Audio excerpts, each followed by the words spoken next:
Imagine this: you go to sleep one night in your own home, and when you wake up the next morning, 14 strangers have gathered in a room thousands of miles away, and they have decided to sell your house, your neighborhood, and your entire city without even telling you. That's exactly what happened to an entire continent in the winter of 1884. In just 3 months, 14 European countries and the United States sat down in Berlin, Germany, and carved up Africa like it was a birthday cake. And the shocking part is, not a single Africa was invited. This is the story that changed everything. Hey everyone, welcome to Know Your History First. I am Olugbenga, and this is my very first video on YouTube. On this channel, we are going to explore African history they didn't teach you in school, the real stories, the hidden truths, and the connection that shaped our world today. And we are starting with one of the most important events in African history, the Berlin Conference of 1884 and 1885. By the end of this video, you will understand how one meeting in Berlin changed the fate of 54 countries and over 1 billion people, and why its fate still affects today. Now let's dive in. You see, to understand why the Berlin Conference happened, we need to rewind a bit. Let's go back to 1884. Look at this map.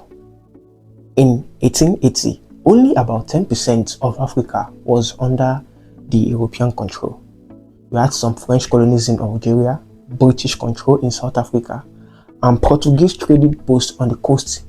But the interior, that was African territory, controlled by powerful kingdoms and empires and societies. We had the Ashanti Empire in West Africa controlling the gold trade, one of the largest empires in African history, the Kingdom of Congo, Ethiopia, and hundreds of other organized states. So what changed? Why did Europe suddenly decide, you know what, we want it all? Well, 3 things actually happened at once, and I'm going to tell you about it. See, the first one is the Europe Industrial Revolution. In the 1980s, Europe factories were running 24/7, and they needed 2 things desperately. They needed raw materials to feed their machines and new markets to sell their products. And Africa had gold, diamonds, ivory, rubber, copper, everything Europe's industry were hungry for. And the number 2, technology.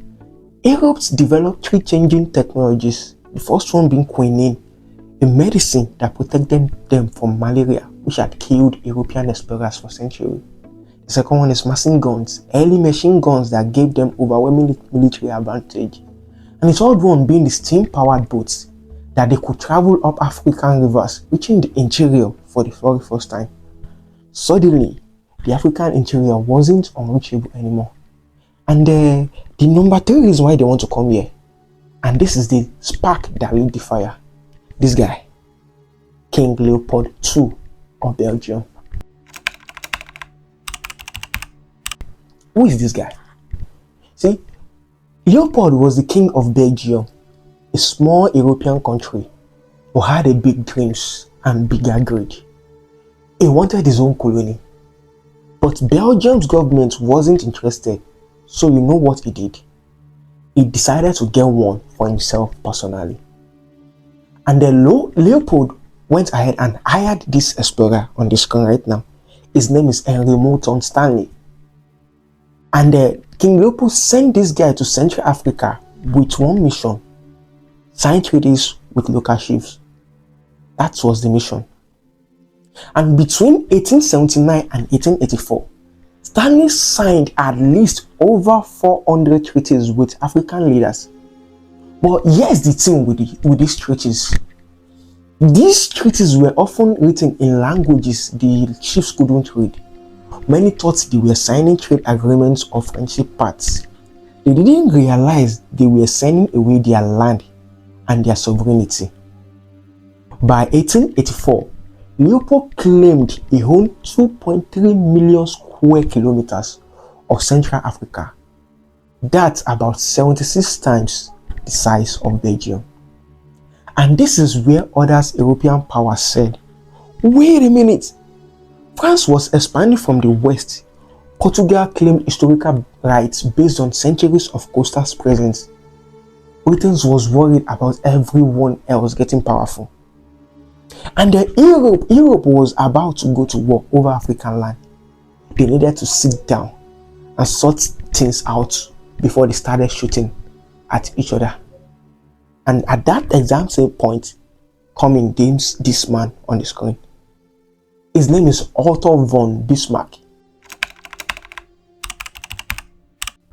You see, Otto von Bismarck was the German's Iron Chancellor and was probably the most smartest diplomat in Europe at the time. And he saw opportunity. Germany had just grabbed some African territories like Togo, Cameroon, Namibia, and Tanzania. But Bismarck needed international recognition for these claims. So on October 19, 1884, he sent out invitations to 14 nations to a conference in Berlin. And the guest list was as follows: Germany, the host actually, Austria-Hungary, Belgium, Denmark, Spain, France, Great Britain, Italy, Netherlands, Portugal, Russia, Sweden, Norway, the Ottoman Empire, and the almighty United States. Did you notice anyone missing? You don't? Yeah, exactly. Africa. Not a single African representative was invited to this conference about Africa. See, the official agenda said the conference was about promoting trade and civilization in Africa and suppressing the quote-unquote the slave trade. But everyone knew what it was really about. It was really about dividing Africa among themselves without fighting each other over it. On November 15, 1884, delegates gathered in Bismarck's palace in Berlin, and for the next 3 months, they will sit in comfortable chairs, drink expensive wines, and decide the fate of an entire continent. Let me break down what they actually decide. Please come with me. The first decision they make is the effective occupation rule. This means you could only claim African territory if you had effective occupation, meaning you actually had to put administrators, soldiers, or settlers there. You couldn't just plant map or flag anymore. You see, before, what they did is they will actually plant a flag and they claim they own the land. Now you have to put your people there. Sounds reasonable, right? Wrong. You see, this rule turned the scramble for Africa into a race. Every European power suddenly rushed to send expeditions inland to establish control before the arrivals did. It accelerated colonization like crazy. And the second decision is called the notification system. This, if you claim new territory, you have to notify all other European powers. This created the paper trail of conquest. Thousands of diplomatic letters saying essentially, hey everyone, we just took this part of Africa. And the third decision they took at the meeting is the free trade zone. They declared the Congo Basin, over 3 million square kilometers, a free trade zone where all European nations could trade equally. How generous of these people to give themselves free access to African resources. And the fourth decision they take is the control of the African rivers. You see, they gave themselves controls over the Congo and the Niger rivers, Africa's major transportation arteries. Now, Africa has no longer controlled their own waterways. And the biggest decision of all, the fifth decision they make at the conference, is recognizing this guy, the guy we talked about earlier, King Leopold's two Congo Free States. See, they officially recognize Congo, Leopold's personal ownership of the Congo, not Belgium's colony. Leopold's personal property. This decision will lead to one of the history's worst atrocities. We will cover that in future videos, but just know, between 1885 and 1908, an estimated 10 million Congolese people died under Leopold's brutal rule. On February 26, 1885, they signed the General Act, the final agreement, 38 articles that would reshape Africa forever. Here is the thing about the Berlin Conference.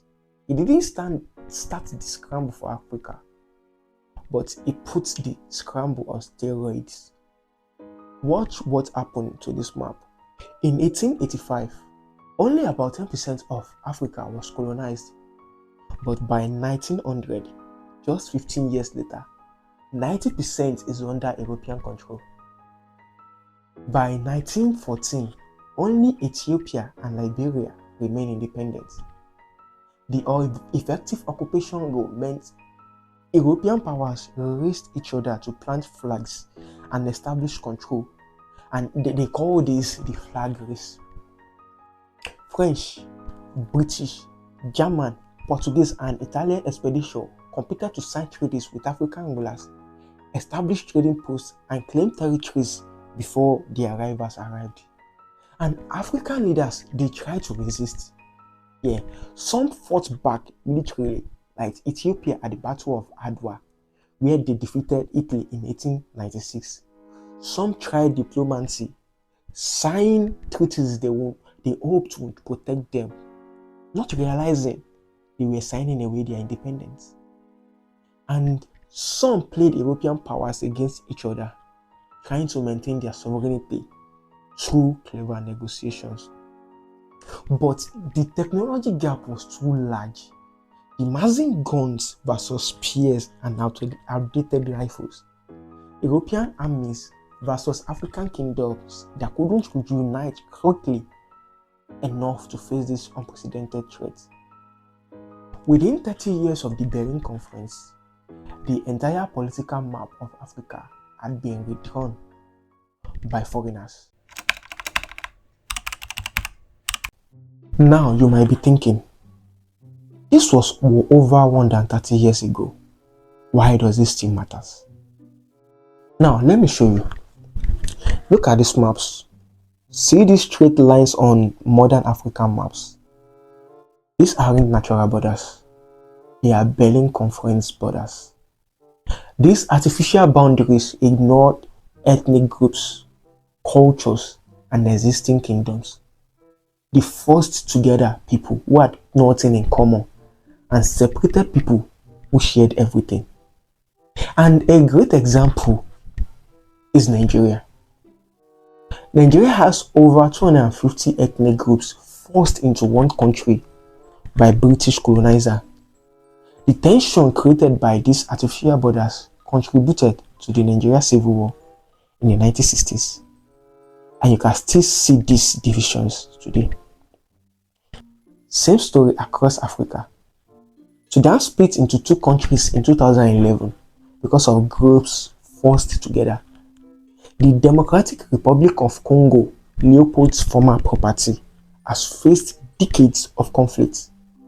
Somalia's border divided Somali people across 5 different countries. And then you might be thinking, is that all? Yeah, it has another reason, the economic impact.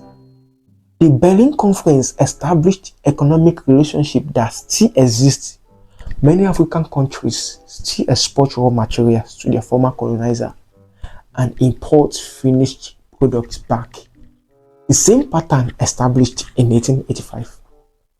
The conference and free trade rules become tools for economic exploitation that continue long after political independence. When you hear about conflicts in Africa, poverty in Africa, Political instability. You have to understand the context. The Berlin Conference drew the map that Africa is still living with. These weren't natural developments. They were decisions made in a room in Berlin by people who had never set foot in most of the places they were dividing up.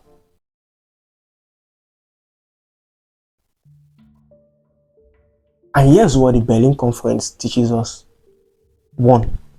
When powerful people make decisions about others without including them, the consequences last forever. And 2. International law isn't neutral.